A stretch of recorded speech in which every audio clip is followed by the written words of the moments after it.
Hi, welcome to Week in Review. I'm Phil O'Connor, Live Enterprise Director. This is where we take a look at some of the headlines from the week. Joined this week by Ben Felder, our crack leader of this dig team here at the Oklahoman, and my old friend Don Mecoy, the business editor. Ryan Sharp would normally be here to talk about sports and basketball, but he is so immersed in basketball this week that he could not even get away. I think there are 40 basketball games today, if I'm correct, in the state high school tournament that we are actually covering, 40 games. So we'll have that story tomorrow, and that's something you can pick up on our sports page. Hey, Ben, let's talk about the teachers in Oklahoma and threatening something that hasn't been threatened in quite a long time here. What's the latest on this proposed walkout? Well, the latest is that the Oklahoma Education Association, which is the state's largest teacher union, is threatening a strike, a walkout, on April 2nd if they don't get a series of demands met by the legislature. That includes a $10,000 pay raise for teachers, a $5,000 pay raise for support staff at schools, such as custodians, librarians, food staff workers. They also want an increase in education funding by $200 million. They've thrown in a pay raise for state employees. It's quite a big ask. It represents probably the largest tax or funding increase in state history right now towards the legislature that has just not been able to pass even minor tax increases in recent years. Well, let's talk about that. I mean, what is the realistic expectation here? I mean, if you couldn't get a legislature to agree to even a smaller ask, and now you're coming back for this bigger ask, what is it that I mean, obviously I'm guessing they think it's the threat of actually having kids out of school and parents having to deal with that. Yeah, I mean, in one way it's hard to compare to past votes because, like, take for example the recent Step Up Oklahoma. I mean, that was to cover a lot beyond just education. It included a $5,000 teacher pay raise, but included a lot of different things. And the legislature came up, I have in my notes in front of me, like 4 or 5 votes short. Oklahoma has an extremely high threshold for tax increases. 3/4 of the legislature are required to vote to pass it unless it goes to a vote of the people.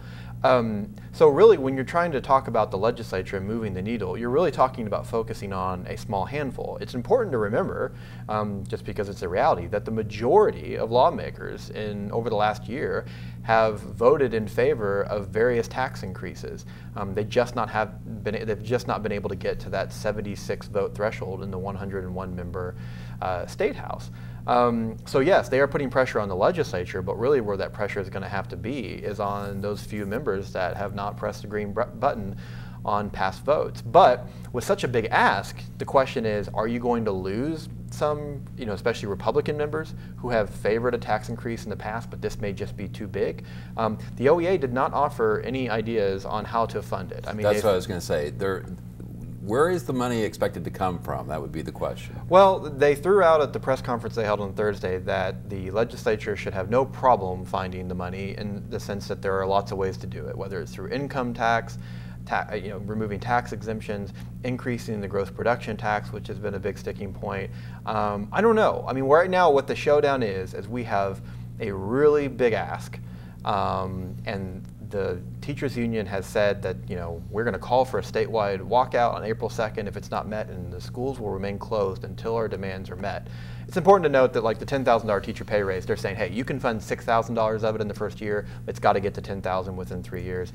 But it's a big ask going against a body that so far has not been able to do it. Is there any indication of how widespread the support is among teachers for this? I mean, we have this Facebook page that's popped up that I believe has 50,000 or so followers. Obviously, that's not scientific measure, but so the simple answer is no. But we can look at the fact that the OEA, probably in coming to its decision this week, was motivated because of kind of grassroots mobilization of teachers, especially online. I mean, they set a date of April 23rd earlier this week.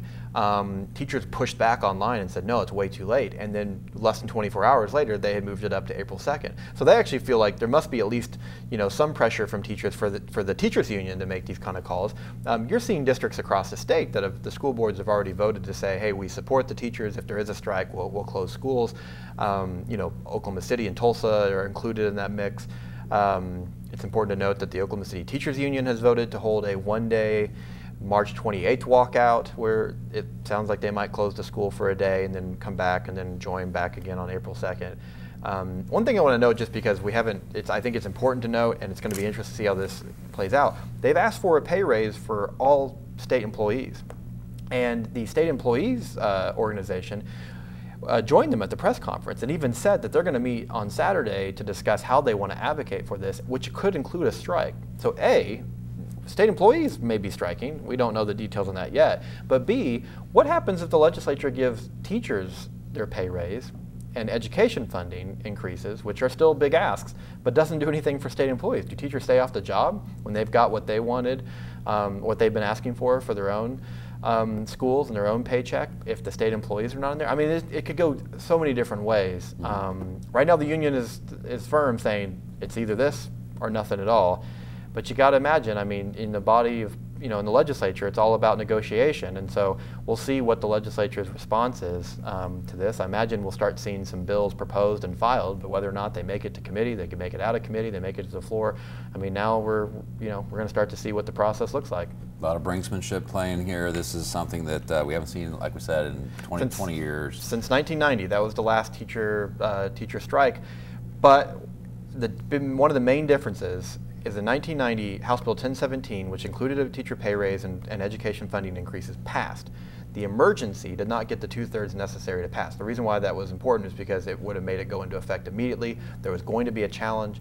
Educators knew that if the emergency didn't pass, that challenge would delay it for a year, maybe even kill it. They had a strike for 4 days to push the legislature to get to that 2/3 majority. So they had a specific bill, a specific emergency clause that they were all focused and rallied on and pinpointed on, and they got it. We don't have a bill. We don't have any legislation yet. We have a proposal of numbers, but nothing yet that says how we're going to pay for it. Might be looking at West Virginia, feeling a little emboldened by what happened there. Teachers successfully struck and got a pay raise there. Once again, they just need to get a majority, though, out there. It's a different ballgame in Oklahoma, as it often is. Much higher hurdle. Ben will continue to follow that. If you don't get the Morning Bell newsletter, you should. Every day, Ben sends out the latest on the education front. It's a great way to, if you have an interest in that subject, to get up to the up to the minute headlines. Don, let's switch to, I'm not sure, some people love it, some people hate it, but wind energy is certainly a powerful influence in Oklahoma these days. It is, and it's been growing, and I think Oklahoma is in the top 3 in the nation in the amount of wind energy that we produce. Just this week we've had a couple of different stories sort of looking at aspects of that. Renewable energy, there was a national renewable energy report that came out and showed that Oklahoma is doing more than its share in that area. We've had a lot of growth. Also, I mean, we use more wind energy to produce electricity in Oklahoma than we do coal, for instance. And also we've seen a big growth in natural gas production here and use of natural gas across the country to run utility plants and to produce electricity.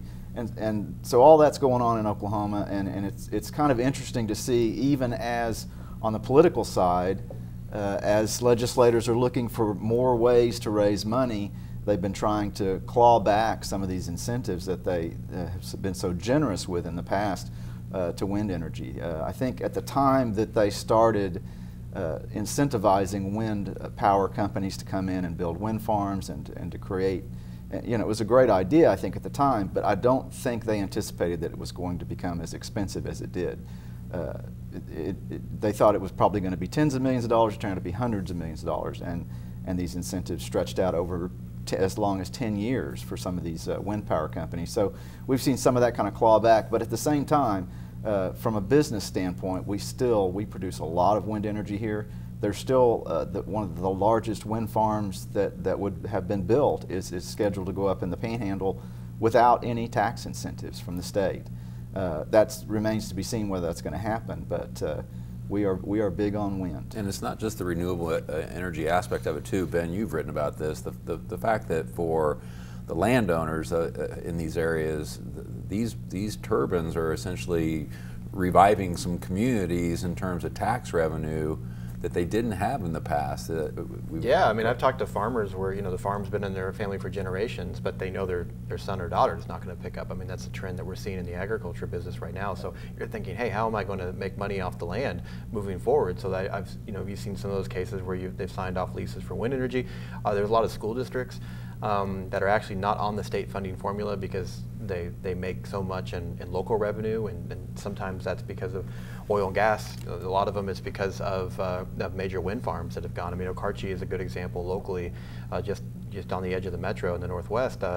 You know, they've been able to weather the state budget cuts because they haven't really impacted them because they've been drawing a lot of their money, all their money from local sources. A major chunk of that is a big wind project that pretty much surrounds the town. And I'm curious too. I mean, couldn't you make the same argument too about oil, which is you know, the expectation could have probably never been that we'd do as well as we did, and we gave away a lot of revenue that we didn't anticipate. Well, we did, and again, that's gotten political too. I mean, at the you go back several years, and they cut the gross production tax for horizontal wells, which at the time were fairly experimental. They were new, they were very expensive, and so instead of paying a 7% tax, you would pay a 1% tax on your production on horizontally produced wells. Well, fast forward to the current day, most wells and all the big wells in Oklahoma are horizontal wells. It's no longer experimental. It's a very tried and true method of generating big production of oil, but meanwhile, for the first 3 years, they only pay 2%. It never went back to 7%, even after that experimental phase ended. Now, the oil companies will tell you, and it's true, they're paying twice as much as they used to, because they used to pay 1%, now they're paying 2%. But if you go back farther, they were paying 7%. So, but yeah, that also in western Oklahoma, and even more so, even somewhat in southeastern Oklahoma, there's a lot of royalty money that's flowing into the pockets of landowners and of school districts and small communities from oil and natural gas and wind. It's interesting. Just as oil and those resources fueled our economy for a century here, wind may be the thing that powers it in the next century. Have we seen, help power it? Yeah, have we seen? I mean, you know, obviously we produce oil, but we also have a lot of offshoot businesses and companies and wind or oil companies that are based in Oklahoma City, and it's more than just a production. Have we kind of seen that with wind too? Have we seen any of headquarters set up here, or you know, are related businesses to where wind has an impact beyond just the wind turbine? Not to the extent we have with oil and natural gas, because we've always had oil and natural gas for one thing, and also the big wind companies. None of them are based in Oklahoma, and in fact, many of them, and you'll hear lawmakers who oppose, you know, continuing incentives will say, "Hey, listen, we're paying all this money, all this state money to out-of-state and countries that aren't even based in the United States, because that's who builds these massive wind farms." Another opportunity we may have let slip away, to let others take that technology in. Perhaps. I mean, you know, wind turbines is a little different. I mean, we've always been cutting edge on oil and gas because that's our heritage. But, you know, I mean, GE was who was making these gigantic wind turbines. You know, that was not the kind of technology that was ever being developed here, even though we've always had the wind sweeping down the plain in Oklahoma. Yeah. Even Rodgers and Hammerstein could even tell you that. Speaking of sweeping down the plains, I can't get away. Big 12 tournament. I know you don't care. Oklahoma's playing. Right? Oh, they've already played. Yes. Okay, and that didn't go well. No. For Oklahoma, but Oklahoma State. Well, I guess they've lost now too, right? Yes, they have. So okay, okay. Well, the Cats won. They'll lose today because they're going to play KU and they don't have Dean Wade. But okay, so this is the end of the line for the Purple Panthers. Well, no, because they'll have it now. They'll move on to the tournament, which I'm not sure whether OU will. I'm not sure whether OU fans want the Sooners to move on to the tournament. Because they want to get to spring football? Well, yeah, there's spring football, but also, you know, they've lost 8 of their last 10 games. They just, we've never seen a collapse like this OU team. So this is also interesting. Norman North never won the high school championship with Trey Young, but now are. I don't know where they are, but they were in the tournament. They were doing very well without Trey Young, their first year without Trey Young. Maybe it's Trey Young is the problem. I don't think so. If he wants to transfer, I'm going to just say, Manhattan is really not that far away from his parents. He could still come home and do laundry and have his mom cook for him and get his hair cut at the place in Norman. Well, and I think if he's going to move on to another team, people around here might say, you know, the Thunder would be a good place for him next year. Okay. I don't think he's going to be available by the time the Thunder pick, though.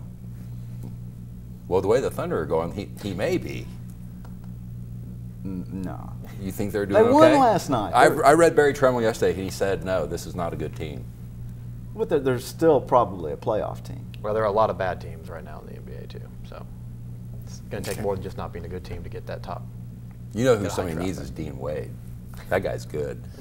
Okay, well, great. Listen, that's the kind of stuff we give you every week. I don't know if you want that, but we do give it to you. Check us out online, pick up a paper 7 days a week. We'll see you next week.